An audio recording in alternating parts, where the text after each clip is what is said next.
I'm gonna wake up Pete. Yeah. Oh, my God, I'm awake. Come on. I'm awake.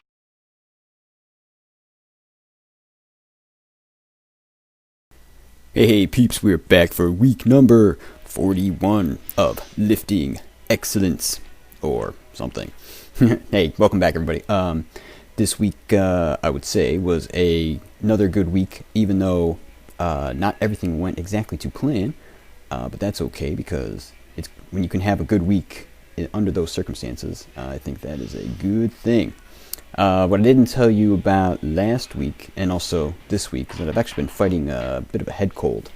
The usual weather changing, massive congestion, and post-nasal drip and all that kind of good stuff has just been bleh. It makes you feel like crap. But anyway, and also this week got some news that actually wasn't so good and messed up my sleep fairly good on Monday night. So going into Tuesday's workout, things were not primed for an epic day, but it ended up being pretty good nonetheless. The thing that I wanted to focus on topic-wise this week was actually the reverse diet, because I've been thinking about that and how excellent it has been as a game plan for what to do post-calorie deficit, because it's now been 6 weeks since the end of the stated calorie deficit diet, and my body weight is still under what it weighed in on that final week, although just barely. The final week of the diet, I weighed in at 125 even as my 7-day average, and this week is coming in just a touch under that, maybe like a quarter pound or so. And it's just been an excellent way to have a game plan post-diet, which I think most people, I think we've talked about this before, most people, their game plan is pizza and, all the wings and subs you can eat, right? I think a lot of people, they can lose the weight, without a problem, but it's the keeping it off that has really flummoxed a lot of folks. And for me, I have found basically staying on the same diet, if you will, where I have particular numbers that are set to reach certain goals, and all I have to do each week is hit the numbers, right? Pause 1 second for yet another arm shot. Looking pretty good. I like that. It's been warm again this week. It's been nice. But anyway, for me, that kind of approach where I set my numbers and just hit them, and then all I do is change the numbers to, meet different goals. That has worked very well for me. And for those of you who know me personally, that it kind of allows me to indulge my OCD-ness. So I'm like, oh, I got to hit exactly, 2.8 or whatever grams of carbs or whatever I'm doing.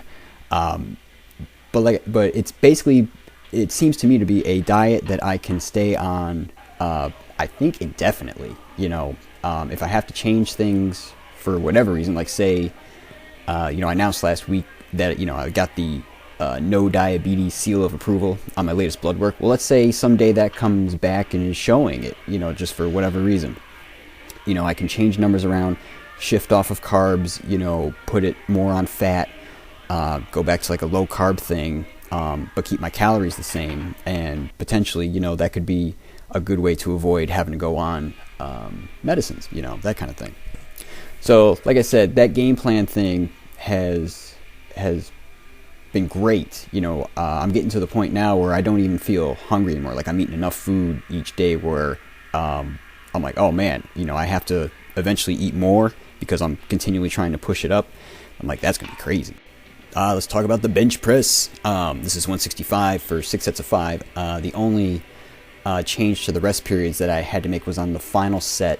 I had to go to 90 seconds, but the first 5 sets were all 60 seconds of rest between sets, and basically got it, no big deal. And that's really good because, like I said, when I was doing that as my, that was generally my volume week during the beginning of the year workout, I would do like 165 for 4 sets of 5, and when I was looking at my workout logs again, the notes for rest periods were were saying around 3 minutes.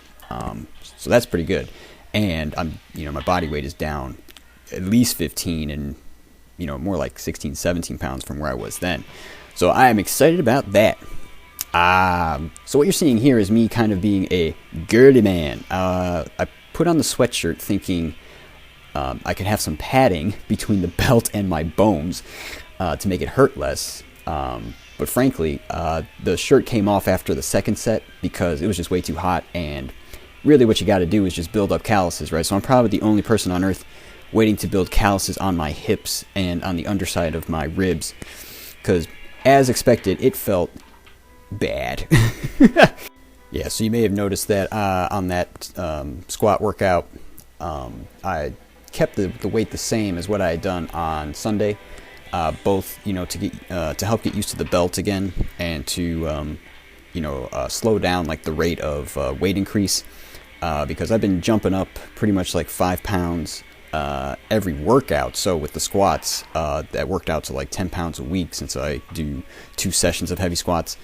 You may have remembered me saying a couple weeks ago when I switched from high bar squats to low bar that there was an adjustment there, because it was a different movement and you kind of have to practice it a little bit before you get good. Same thing when you put the belt on, because that changes things around and you got to adapt your technique to work with the belt, because it's different than when you're going with no belt. Like for example, one thing I noticed is that I can't really do continuous reps. I need to kind of reset at the top, whereas without the belt, kind of like this, I'm just like popping up and down without really resetting at the top.